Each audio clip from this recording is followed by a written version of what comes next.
Hay silencios que no suenan a paz. Suenan a rendición. Y el duque de Valcerrado entendió eso el mismo día de su boda, cuando miró a la mujer sentada a su lado y descubrió algo que no esperaba. Algo mucho más incómodo que un escándalo. Su esposa no estaba callada por timidez, ni por nervios, ni por educación. Estaba callada porque la vida le había enseñado que hablar no servía de nada. Y lo peor no era eso. Lo peor era que él la había elegido precisamente por esa razón. A las 10 de la mañana se había casado con ella delante de media nobleza de Madrid. A las 4 de la tarde había roto con su amante. Y antes de que terminara la noche, ya no podía dejar de pensar en una sola pregunta. ¿Qué clase de vida convierte a una mujer joven en alguien que entra en su propia boda, como si estuviera pidiendo permiso para existir? Si te gustan las historias donde todo parece correcto por fuera, pero por dentro se está rompiendo algo enorme, deja tu like y suscríbete ahora, porque lo que pasó en aquella casa no empezó con una declaración de amor. Empezó con una ausencia. Y fue mucho más poderosa.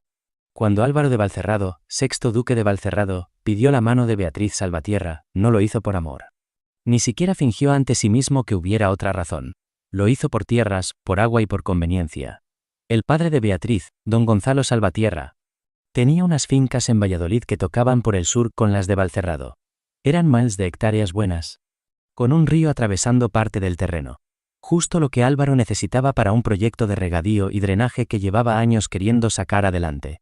Don Gonzalo, por su parte, tenía deudas, 3 hijas y la urgencia cada vez más visible de casar al menos a una antes de que los acreedores empezaran a llamar demasiado fuerte.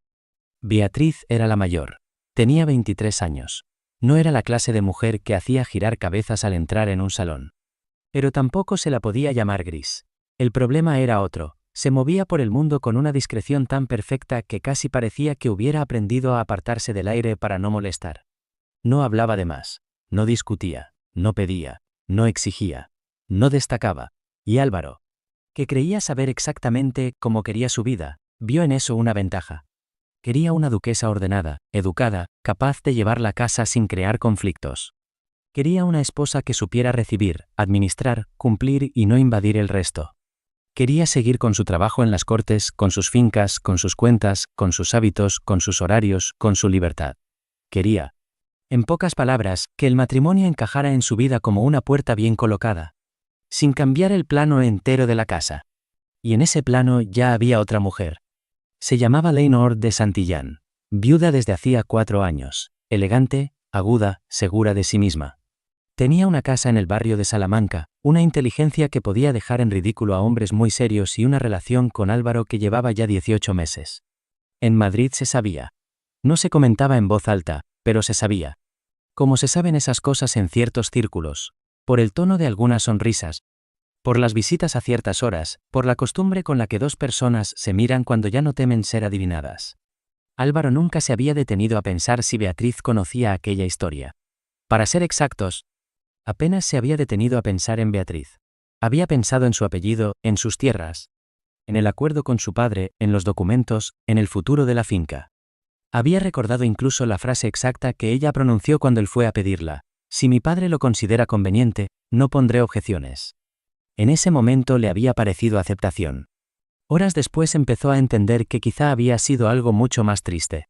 La boda se celebró en una capilla elegante de Madrid, con invitados que acudieron no por cariño hacia la novia, sino porque no rechazas sin consecuencias la invitación de un duque. Hubo flores blancas, mantillas, uniformes, trajes oscuros, conversaciones medidas y ese tipo de sonrisas sociales que parecen pintadas sobre la cara. El sacerdote hizo lo suyo. Los novios respondieron lo necesario. Se firmó el registro.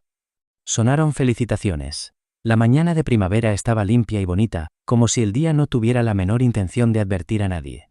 Después fueron al Palacio de Valcerrado, donde se había dispuesto el desayuno de boda en el gran comedor.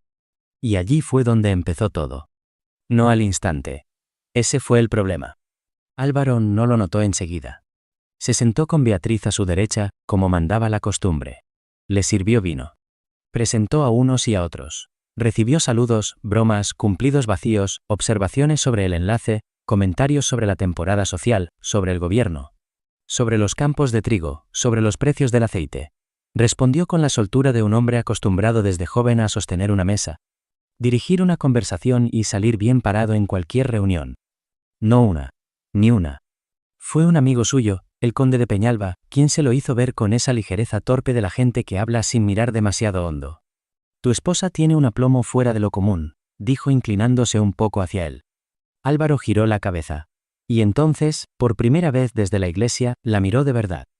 Beatriz estaba inmóvil, las manos juntas sobre el regazo, la espalda recta, la expresión serena. Delante tenía jamón frío, huevos, una porción de empanada de caza y pan tostado. No había tocado nada. La copa seguía llena. Sus ojos, oscuros y atentos, se movían siguiendo lo que pasaba alrededor, pero ella no entraba en la conversación. Escuchaba como quien oye música desde la habitación de al lado. Estaba presente y lejos al mismo tiempo. Aquello no era simple nerviosismo. No era el silencio corto de una novia incómoda. Era otra cosa. Era un silencio entrenado. Un silencio trabajado durante años. Un silencio que no nacía de no tener nada que decir, sino de haber aprendido que da lo mismo decirlo. Y esa idea le molestó más de lo que esperaba. Cuando los invitados comenzaron a marcharse, Álvaro ya había entendido una primera verdad, incómoda y difícil de esquivar. Había contraído matrimonio con una mujer que llevaba mucho tiempo borrándose a sí misma para no causar problemas. Y no tenía claro si eso le convenía o le avergonzaba. La segunda verdad llegó un poco después. La encontró sola en el arranque de la escalera principal, mirando los retratos familiares. Tenía una mano apoyada apenas en la barandilla, con ese gesto leve de quien todavía no sabe qué cosas puede tocar. Estaba mirando el retrato de la madre de Álvaro, pintada años atrás con un vestido azul oscuro, zafiros al cuello y una media sonrisa que parecía a punto de decir algo mordaz. «Es mi madre», dijo él. Beatriz lo miró entonces directamente, y aquella mirada lo desconcertó, no por su belleza, aunque la tenía. Lo que lo desarmó fue otra cosa, inteligencia. No la inteligencia exhibida para impresionar, sino la inteligencia callada de quien lleva toda la vida observando, uniendo detalles y sacando conclusiones sin que nadie se las pregunte. «Parece que está a punto de decir algo muy divertido», dijo Beatriz. Fue la primera frase no obligada que él le oyó en todo el día. Y además era buena. Álvaro tardó un segundo en responder. Algo se movió en la comisura de la boca de Beatriz. No llegó a ser sonrisa. Solo un destello pequeño, rápido, casi tímido. Como una luz encendiéndose un momento en una casa que todos creían vacía. Luego volvió a apagarse. «La señora Elvira me ha dicho que mis habitaciones están en la segunda planta», dijo ella. «Si me disculpa, me gustaría descansar». Subió la escalera sin volver la vista atrás. Y Álvaro se quedó abajo con una sensación extraña, como si algo dentro de él hubiera cambiado de sitio, aunque todavía no supiera nombrarlo. No era que el matrimonio fuera distinto de lo planeado. Era exactamente lo planeado. Lo inquietante era que, de repente, empezaba a parecerle mal haberlo planeado así. Intentó refugiarse en el trabajo. Se encerró en el despacho. Tenía cartas sobre el proyecto de regadío, notas políticas, papeles pendientes. Y tenía también un mensaje de Leonor. Era breve, elegante, seguro de sí mismo. «Confío en que la mañana haya ido bien. Cuando estés libre, estaré en casa». Álvaro leyó la nota una vez, luego otra. El perfume de ella, suave y oscuro, parecía llenar demasiado el aire. El mensaje daba por hecho que nada esencial había cambiado. Y hasta esa misma mañana, él también lo habría dado por hecho. Pero algo ya no encajaba. No podía dejar de pensar en Beatriz sentada ante el desayuno de su propia boda sin probar bocado. En sus manos quietas. En la frase sobre el retrato de su madre. En la sensación de estar ante una mujer que se había acostumbrado tanto a no esperar nada, que llegaba a un palacio con el cuerpo de quien se prepara para agradecer incluso lo mínimo. A media tarde fue a buscar a doña Elvira, el ama de llaves. Llevaba en la casa desde tiempos de su madre y tenía esa rara capacidad de reprobar sin elevar la voz ni fruncir el ceño. La encontró en la despensa de conservas, dirigiendo el orden de frascos y bandejas como si organizara una operación militar. Ella dejó un tarro de membrillo sobre la mesa con una precisión casi ofensiva. «Ha llegado con un solo baúl, Excelencia». Álvaro no respondió. «He visto doncellas traer más equipaje para pasar 2 noches en Aranjuez», siguió ella. «Sus vestidos están bien hechos, pero no son nuevos. Ha traído su propio papel de carta y su propio tintero, como si no esperara encontrarlos aquí. Me ha preguntado dónde estaba la biblioteca y, cuando se la he enseñado, ha pasado la mano por los lomos de los libros como quien toca algo que lleva años echando de menos». Aquello le apretó algo en el pecho. «Me ha dado las gracias 3 veces en menos de 1 hora», añadió doña Elvira. «No como una mujer acostumbrada a que la atiendan, sino como una mujer acostumbrada a que la soporten y aliviada porque, por el momento, nadie la está echando. Hubo una breve pausa. Luego la mujer lo miró con más seriedad. Si me permite hablar con libertad. Usted siempre lo hace. Álvaro se sorprendió. No en el carácter. Su madre llenaba una habitación. Esta muchacha parece vaciarse de ella para no estorbar. Pero se parecen en una cosa. Ven, lo ven todo. La señora duquesa, esta mañana. Miró el recibidor y se dio cuenta del tablón que cruje, de la ventana que no cierra bien y de que las flores estaban demasiado cerca del fuego y se iban a venir abajo antes del mediodía. No dijo nada, pero lo vio. De pronto, Álvaro sintió vergüenza. Porque él también lo veía ahora. Y cuanto más veía, menos soportable le resultaba la vida que había organizado para ambos. Preguntó qué había comido Beatriz al mediodía. No ha bajado a almorzar, respondió doña Elvira. Le envío una bandeja. Se ha tomado el pan y el té. Lo demás ha quedado intacto. Pan y té. El palacio entero de Valcerrado, su apellido, su fortuna, sus tierras, sus criados, sus salones. Y su esposa había pasado el primer día de matrimonio alimentándose como si aún estuviera en una casa ajena donde no quiere dar trabajo. Volvió al despacho y se quedó mucho rato en silencio. La carta de Leonor seguía allí. Entonces entendió algo que lo dejó quieto. No era que dudara entre dos mujeres. Era que ya no podía seguir siendo el mismo hombre que había empezado aquella mañana. El hombre que había escrito a Leonor con la tranquilidad de quien cree que puede casarse por deber y seguir amando por costumbre. El hombre que había escogido a Beatriz por su discreción sin preguntarse de dónde venía esa discreción. El hombre que veía una ventaja donde, en realidad, había una herida. Cogió una hoja limpia. Escribió solo unas líneas. La firmó. La selló.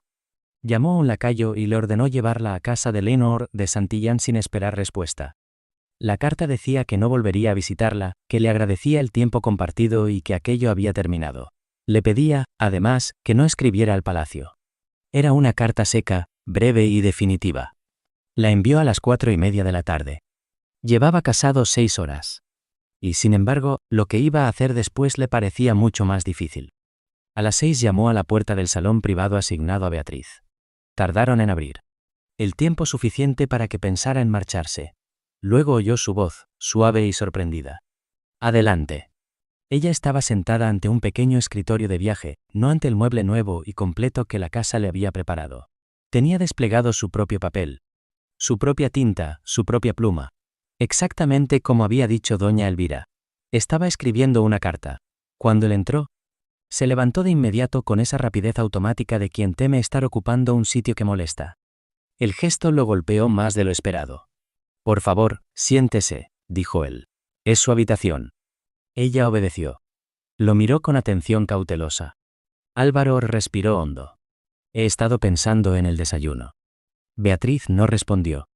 He notado que no ha hablado, que no ha comido, que apenas ha mirado a nadie. Que parecía estar en el palacio como si estuviera de visita. El silencio entre ellos no estaba vacío. Estaba lleno de decisiones. Me gustaría entender por qué, dijo él. Beatriz tardó bastante en contestar. Cuando lo hizo, su voz no llevaba enfado, ni ironía, ni reproche. Eso lo hizo todavía más duro. Usted no se casó conmigo por conversación, dijo. Álvaro agachó un poco la cabeza. No. Se casó conmigo porque las tierras de mi padre le convenían, porque yo no le daría problemas, porque podría llevarla a casa, cumplir con mi deber y dejar intacta su vida. Cada palabra era exacta. Y al oírlas en voz alta, el matrimonio que él había diseñado empezó a sonar miserable. Supuse que debía comportarme según lo esperado, continuó ella. No hablar salvo que se me hablara. No pedir. No opinar. No ocupar más espacio del necesario. Si estoy aquí para cumplir una función, lo más prudente es hacerlo en silencio. Álvaro sintió que algo se cerraba dentro de él con cada frase. Está describiendo exactamente lo que yo tenía en mente, admitió. Entonces no he hecho nada mal. No, dijo él, y esa palabra le pesó como una piedra. No ha hecho nada mal. El que estaba equivocado era yo. Beatriz se quedó inmóvil. Él dio el siguiente paso antes de perder el valor. Esta tarde he escrito a doña Leonor de Santillán. He terminado esa relación. No volverá a formar parte de esta casa ni de este matrimonio. Por primera vez, el control perfecto de Beatriz mostró una grieta. Apenas un gesto en los dedos. Un mínimo apretón de manos en el regazo. Pero él lo vio. No hacía falta, dijo ella. Ya lo sé. Yo no se lo habría pedido. También lo sé. Precisamente por eso lo he hecho.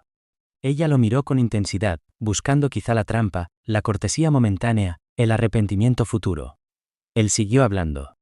He pasado 6 horas observándola de verdad por primera vez, y no me gusta lo que he visto. No por usted. Lo que he visto es a una mujer a la que han enseñado que molesta solo por existir.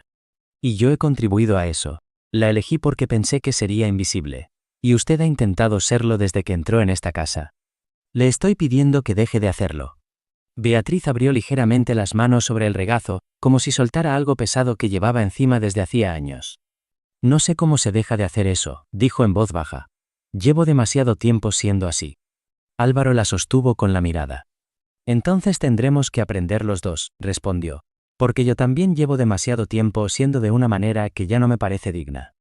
Ella no apartó la vista. Seguía buscando la retirada, el paso atrás, la señal de que aquello era solo una reacción de unas horas. No la encontró. ¿Quiere cenar conmigo?, preguntó él. No en el gran comedor. En el pequeño, sin invitados, sin ceremonia. Puede contarme qué estaba escribiendo. O podemos estar callados, si lo prefiere. Pero no sería el mismo silencio. Algo mínimo, casi frágil, apareció en el rostro de Beatriz. No estaba segura de qué decirles a mis hermanas sobre usted, confesó. ¿Y ahora? Ahora diré que es más observador de lo que parecía. Cenaron en el comedor pequeño a las 7. La sala, con madera oscura, velas en los apliques y una mesa para 6. Tenía algo acogedor que el gran comedor nunca lograría. Allí no pesaban tanto ni el protocolo ni los retratos familiares. Allí podían existir 2 personas sin parecer parte de un cuadro. Beatriz se fijó enseguida en los tulipanes amarillos del centro. Los ha escogido doña Elvira, dijo Álvaro. Tiene opiniones firmes sobre las flores. Y sobre los armarios de la ropa blanca, respondió Beatriz con una seriedad tan suave que casi fue humor. Me ha dado a entender que llevan años esperando a una persona con autoridad y sentido común. Álvaro soltó una risa corta. Lleva pidiéndome que me ocupe de eso casi una década. Yo he fingido no entenderlo. Hablaré con ella mañana. Estoy seguro de que cuenta con ello. Y así, poco a poco, Beatriz habló. No mucho al principio, pero sí lo bastante para que él descubriera que bajo aquella quietud había un mundo entero. Le habló de sus hermanas, Elisa y Clara. De 17 y 15 años, capaces de llenar una casa con una sola visita. Le habló de la finca familiar en Valladolid, preciosa en primavera y helada en invierno. Le contó que desde la muerte de su madre, 6 años atrás, había llevado la administración de la casa porque a su padre todo lo doméstico le parecía menor. Le confesó que había leído 2 veces todos los libros de la biblioteca familiar, incluso un tratado sobre ganadería que seguramente había acabado allí por error. Álvaro escuchó. Pero esta vez de verdad. No hacía preguntas por cortesía. Las hacía porque quería entender. Preguntó por los arrendatarios de su padre. Ella le habló de familias concretas, de problemas concretos, de parcelas, de cosechas, de una niña coja a la que había enseñado a leer con sus propios libros porque la escuela del pueblo quedaba demasiado lejos. Le habló del barro de ciertos caminos en invierno, de las acequias mal calculadas, de rotaciones de cultivo, de cuentas que su padre ni miraba. Y en medio de todo eso, él preguntó por su madre. Beatriz tardó unos segundos antes de responder. No era una mujer silenciosa, dijo. Era todo lo contrario. Cuando entraba en una habitación, se notaba. Cuando murió, la casa se quedó vacía. Mi padre no soportó ese vacío. Así que se alejó. ¿Se alejó? No se fue físicamente, pero dejó de estar. Y yo, se detuvo, miró sus manos. Yo me convertí en silencio porque alguien tenía que ocupar el hueco sin recordarle a nadie lo que faltaba. Aquella frase no se le olvidó jamás a Álvaro. Porque en ese momento comprendió por fin de dónde venía la quietud de su esposa. No era naturaleza. Era adaptación. Una estrategia de supervivencia construida sobre el duelo, la indiferencia y años de hacerse pequeña para no empeorar el dolor de otros. Y de pronto, la mujer conveniente, que había aceptado casarse con él por decisión de su padre, se convirtió en algo muy distinto. Una persona brillante. Fuerte, cansada y terriblemente sola. Si esta parte te está tocando, suscríbete y deja tu like, porque lo que viene ahora es lo más importante. El momento en que 2 personas dejan de cumplir un papel y empiezan, por fin, a mirarse de verdad. La cena se alargó hasta que casi se consumieron las velas. Beatriz habló del sistema de rotación de cultivos que había estudiado en informes agrícolas que su padre tiraba sin leer. Discutió sobre tierras, agua, costes y rendimientos con una claridad que habría dejado atrás a más de la mitad de los hombres con los que Álvaro debatía en las cortes. Y él, sentado frente a ella, entendió con una mezcla de vergüenza y asombro que había estado a punto de desperdiciar algo extraordinario por pura comodidad. Cuando se levantaron de la mesa, él le dijo que escribiera de nuevo a sus hermanas. ¿Y qué les digo ahora?, preguntó ella. Álvaro respondió sin pensarlo demasiado. Que el duque es un necio, pero que está intentando dejar de serlo. Beatriz bajó la vista, y esta vez sí sonrió.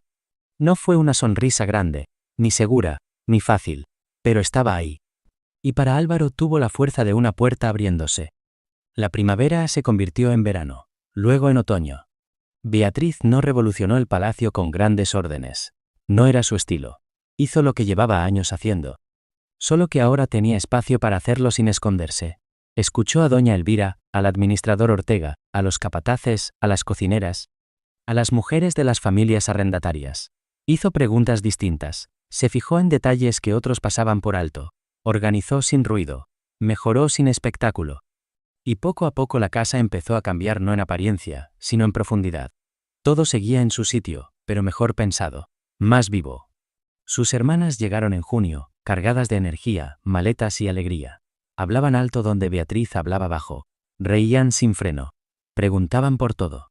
Y adoraban a su hermana mayor con una fuerza tan limpia que Álvaro entendió de golpe cuánto había renunciado Beatriz a lo largo de los años. No solo a la diversión o a la juventud. Había renunciado a la expresión completa de sí misma, pedacito a pedacito, para que otros estuvieran cómodos. Un día, cruzando el jardín hacia las caballerizas, oyó por casualidad a Clara susurrarle a Elisa al otro lado de un seto. Aquí se ríe, decía. ¿Te has dado cuenta? De verdad se ríe. Álvaro se quedó quieto. No las vio, solo las oyó. Y oyó también la risa de Beatriz, clara y breve, mezclándose con la de sus hermanas en el jardín de una casa que ya empezaba a ser suya de verdad. Pensó entonces en la nota de Leonor. Confío en que la mañana haya ido bien. Y sintió un escalofrío al darse cuenta de lo cerca que había estado de seguir exactamente con la vida que tenía diseñada. La vida donde una esposa silenciosa ocupaba su sitio en la mesa mientras él seguía caminando por el mismo camino de siempre sin mirar jamás a su lado. Aquel mismo verano, al volver de una sesión en las Cortes, la encontró en la biblioteca con el plano del proyecto de regadío extendido sobre la mesa y un lápiz en la mano. Creo que el canal del Este debería ensancharse casi 1 metro, dijo ella sin preámbulos. Ortega piensa que no hace falta. Ortega se equivoca. ¿Quiere oír por qué? Álvaro tomó asiento. Sí, dijo. Muchísimo. La escuchó. Discutieron. Midieron. Calcularon. 1 mes después, con ambos de pie junto al campo. Ortega tuvo que admitir que la duquesa tenía razón. El agua corría exactamente por donde ella había previsto. Beatriz no celebró la victoria con orgullo ruidoso. Solo miró el terreno, asintió una vez y preguntó por la siguiente obra pendiente. Eso también le fascinaba. El invierno siguiente nació su hijo. Lo llamaron Gonzalo, por el padre de Beatriz. Fue idea de Álvaro, no de ella. Cuando lo propuso, Beatriz quedó en silencio unos segundos. Pero ya no era el silencio antiguo. Ya no era ausencia. Era plenitud. Era el tipo de callar que aparece cuando algo bueno te llega y todavía no sabes cómo sostenerlo sin romperlo. Don Gonzalo acudió al bautizo.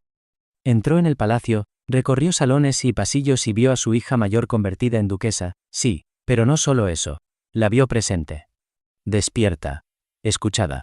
Pensando en voz alta, dirigiendo una casa, sosteniendo un hijo. Hablando con su marido como alguien cuyas ideas importan. Y algo en él pareció descolocarse.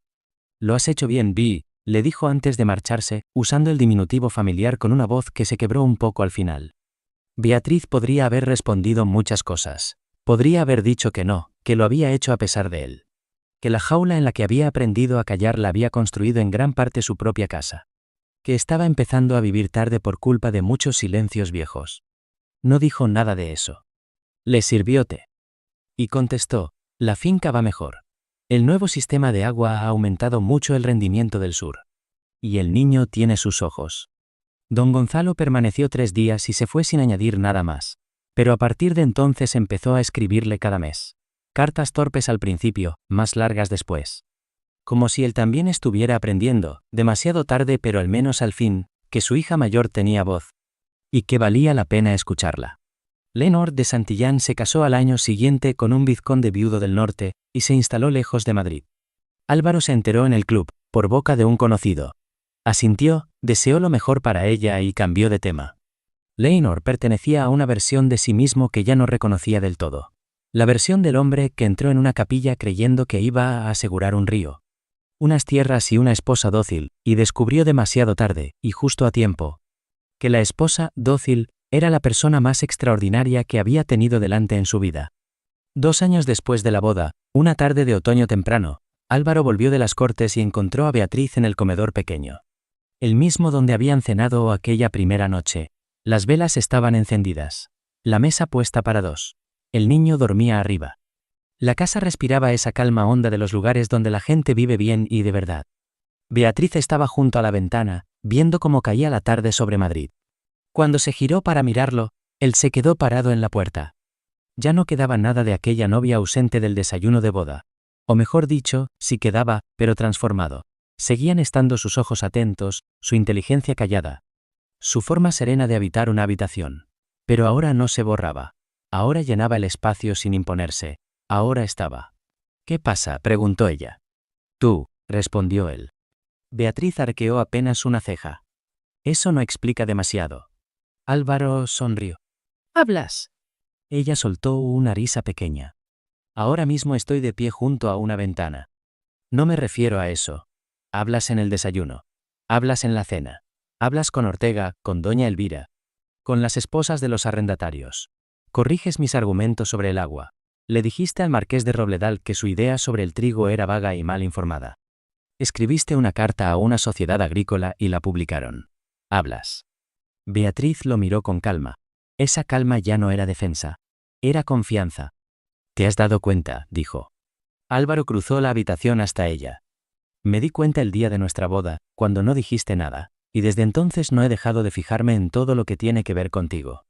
Ha sido lo más importante que he hecho nunca. Ella le tomó la mano. No como en la iglesia, cuando apenas se rozaron por obligación. Lo hizo como la tomaba ahora cada tarde, con esa seguridad tranquila de quien sabe que no tendrá que retirarla por miedo. No estaba callada porque no tuviera nada que decir, dijo Beatriz. Estaba callada porque nadie me había hecho sentir que era seguro decirlo. Y entonces sonrió. Pero esta vez no fue un destello. No fue un intento. No fue una promesa. Fue una sonrisa completa, abierta, sin defensa. Nacida de una mujer que había aprendido al fin que no tenía que desaparecer para merecer un lugar. Y ahora, añadió, me temo que ya no sé parar. Álvaro rió. Luego se inclinó y apoyó la frente un instante contra la suya. Fuera, la tarde se apagaba poco a poco sobre la ciudad. Dentro, las velas ardían. La cena esperaba y el silencio entre ellos no era vacío ni distancia. Era elección. Era compañía. Era el espacio limpio que dejan 2 personas cuando ya no necesitan esconderse una de la otra. Porque al final eso fue lo que cambió su matrimonio. No un gesto grandioso, no un discurso perfecto, no una boda bonita. Lo cambió una decisión simple y difícil: prestar atención. Atención de verdad. La suficiente para darse cuenta de que a veces la frase más triste que puede pronunciar una persona no es «estoy sufriendo», sino «no tengo objeciones». Y la suficiente también para construir después, día a día, un lugar donde esa persona por fin pueda hablar. Si esta historia se te quedó dentro, suscríbete y deja tu like antes de irte. Porque hay historias de amor que empiezan con una chispa, pero hay otras, más raras y más valiosas, que empiezan cuando alguien se da cuenta de que el mayor regalo que puede ofrecer no es una promesa, sino un lugar